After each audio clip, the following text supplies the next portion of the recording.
What is up, people? This is your boy Dedrian Colon from House of Wrestling, and this is my review for the February 3rd episode of Impact Wrestling. This was a very fun, entertaining, and just enjoyable episode of professional wrestling.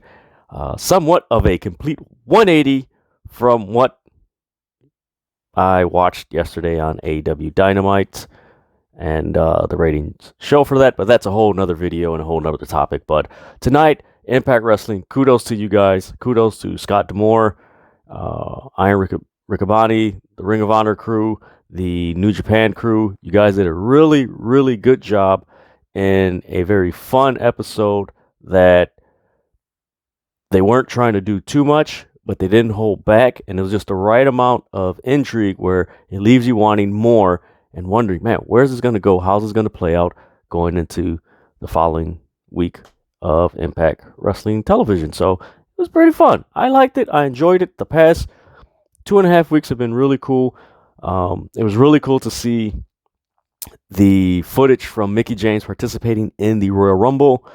I was chuckling to myself because I'm like, actually, I wouldn't be surprised if a few of those people they showed in that video package wind up in Impact Wrestling in like a year or two. The way WWE's going. That's another whole video there itself. But yeah, it started off with the Matt Cardona, Jordan Grace digital championship match. Really good match. Jordan Grace, she should be back in line for the Impact Wrestling Knockouts Championship. But man, this was a really good match. There was a part of the match where Matt Cardona did a crazy suplex that Jordan Grace like bounced off the turnbuckle. Man, it was just crazy. But nonetheless, Matt Cardona is the new digital media champion. Due to circumstances, coming from a chair to the head to Jordan Grace, distraction. Threw the digital championship in the ring. Ref took it. Clink. Hit Jordan Grace. Afterwards, later on in the show, he said, I hard fought battle. And of course, the interviewer's like, well, what does Chelsea think about this? Like, Chelsea, it's nothing.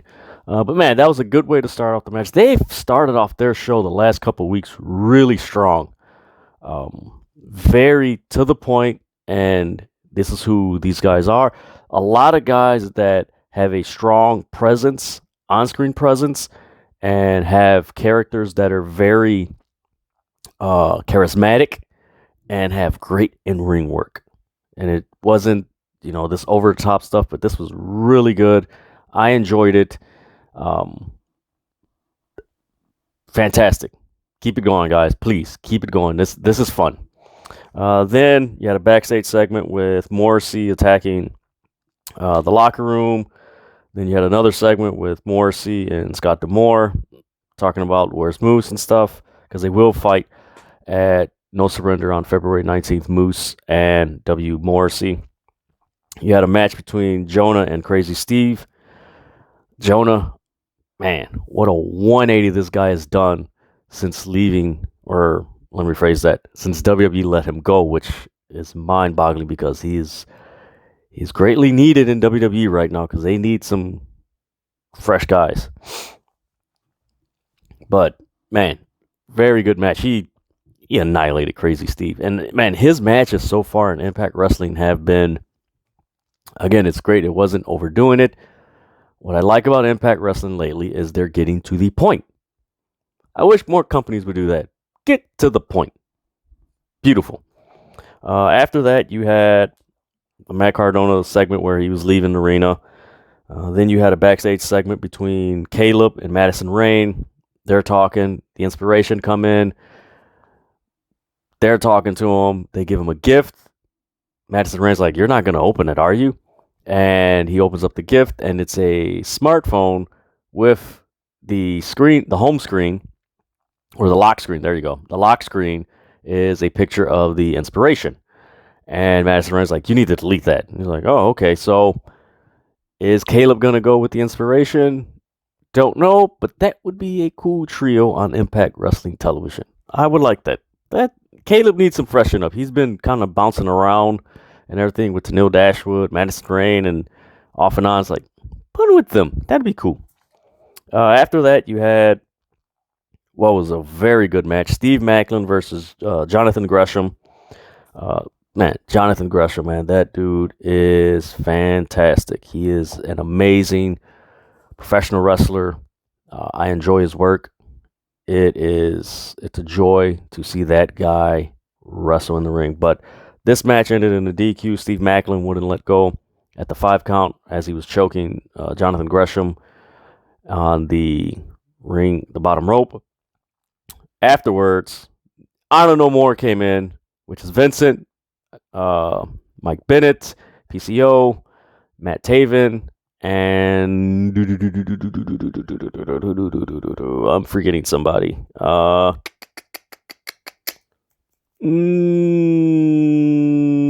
Maria Kanellis. There you go. Bear with me, guys. They come in, they attack him and everything, and he's fighting them off. Jonathan Gresham's looking on, and as they pass, as Jonathan Gresham is leaving, Josh Alexander's coming because he has a match with Vincent.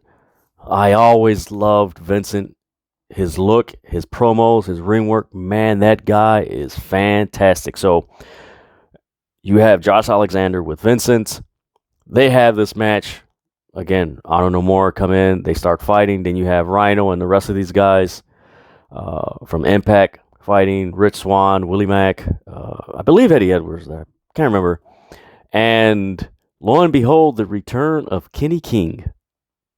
Kenny King has joined Honor No More, lays out Josh Alexander, and that was a sight to see. I wasn't expecting that. So, man, again, this is like halfway through the show, and you have all the stuff coming on, your television, watching Impact Wrestling. It's like, man, this is so much fun.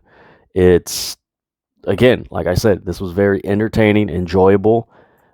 They didn't do too much. They didn't do too little. It was the right amount and to the point. And it's like, man, how is this going to play out? Simple stuff. Again, pro wrestling isn't that simple. So after that, you had Morrissey and Moose. They were fighting in what looked like a cafeteria or I don't know. It looked like something because there was a refrigerator and a microwave or something, maybe a cafeteria or something like that. So they were fighting, and that was a pretty cool fight. Then you had a backstage segment with Honor No More. Kenny King gave this promo that he's back. He's joining. He's like, Honor No More, or, honor is real was just a fad. It was a tagline. There is no honor. The honor is me and my, friends, and boom, there you go. So then you had a match between John Skyler and Gunjar. This dude is impressive. This guy, Gunjar, keep an eye out on him. I would put him in the same class as Jake Something, where they have something. No pun intended. But it seems like Impact doesn't know what to do with them, or maybe they do know what to do with them, but it's like the right time.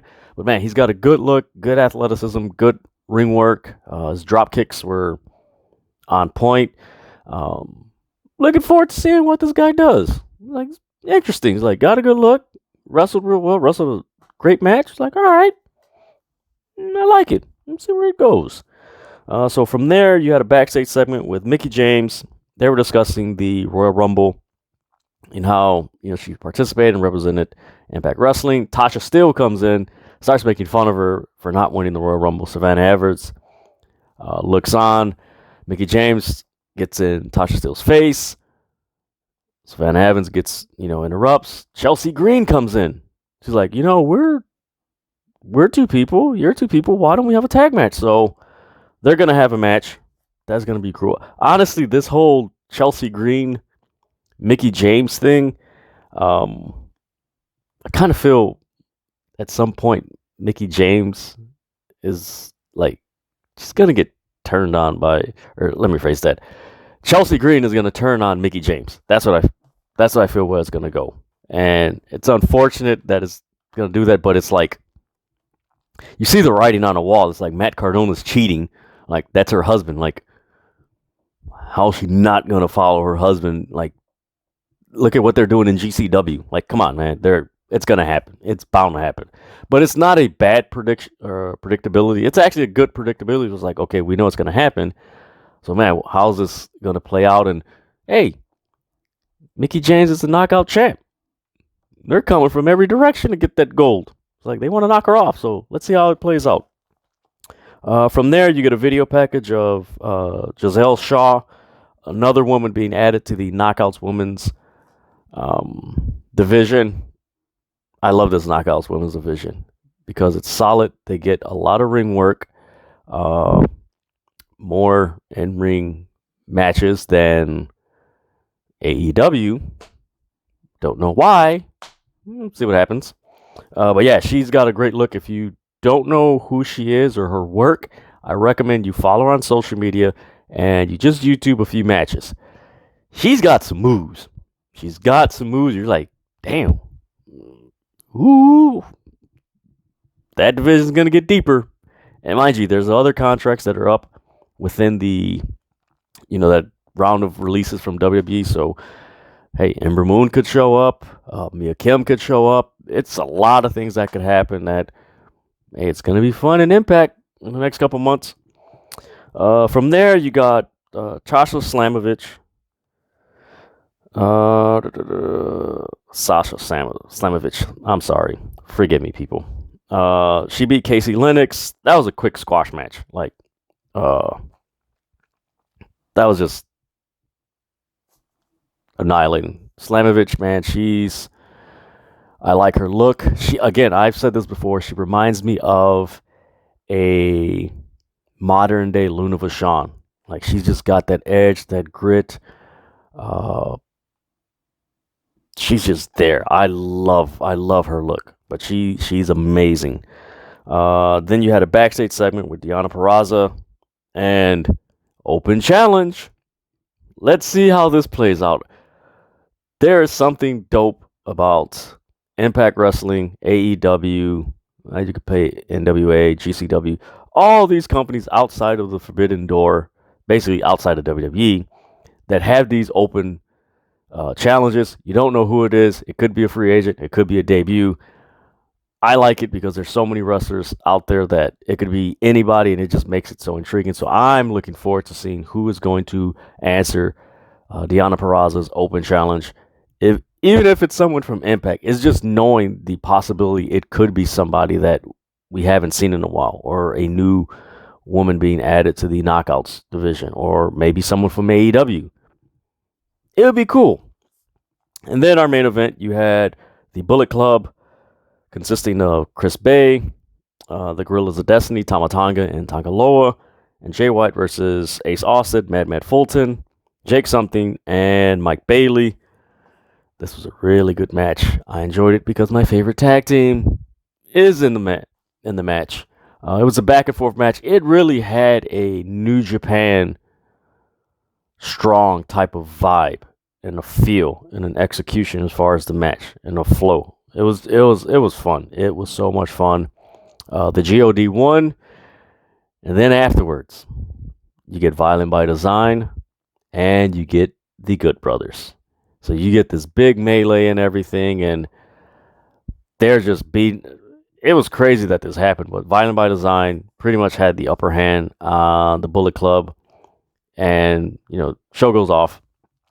Then, if you went on social media, Scott D'Amore, he meets up with the Violent by Design and the Good Brothers. Great job. Yeah, great job. You know what's going to happen? And he books a match at No Surrender. And we've been waiting for this since August of the New Japan show at the LA Coliseum when the Guerrillas of Destiny confronted the Good Brothers. We're getting on February 19th, we're getting the Guerrillas of Destiny, Tama Tonga and Tagaloa versus the Good Brothers for the Impact Wrestling Tag Team Champions. And I am looking forward to that match, and I am going to watch that pay-per-view simply because my favorite tag team is in that match. But no, this is that match, and just the fallout from what happened on Impact tonight. there's so many things that could happen. We don't know if there's going to be some type of interference. We don't know if Kenny Omega is going to show up, if he's healthy or not. There's so many things. We don't know what is going to happen, and that is the beautiful thing. But man, this show, another great episode from Impact Wrestling. It was fun. It was entertaining. It was enjoyable. There were no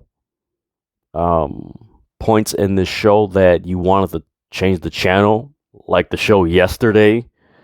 It was a fun. Impact Wrestling's doing a very good job. They're keeping it simple. They're keeping it to the point, and they just got a nice flow. You don't have in the first hour all your superstars, and then in the second hour you just got, okay, why is this person, like, this person should be wrestling here, and this person, as you've seen in AEW in the last couple of months. But no, this is really, really good, really fun. It's enjoyable, and can't wait for next week to see how this plays out. But yeah, I recommend watching this show. Again, it was fun. It was fun, and I think that's something that it's unfortunate that it's rare in professional wrestling these days. But yeah, it was a fun show. So I recommend you guys who are the subscribers in the audience and we're going to watch this video, watch it. Thank you guys. Like, share, follow, comment, subscribe to House of Wrestling on all social media platforms. Follow me, Dedrian, at Dedrian180 on Instagram, Twitter, and TikTok. Thank you guys so much. And this was my review for the February 3rd episode of Impact Wrestling. Again, I'm Dedrian Colon. This is House of Wrestling. Until next time.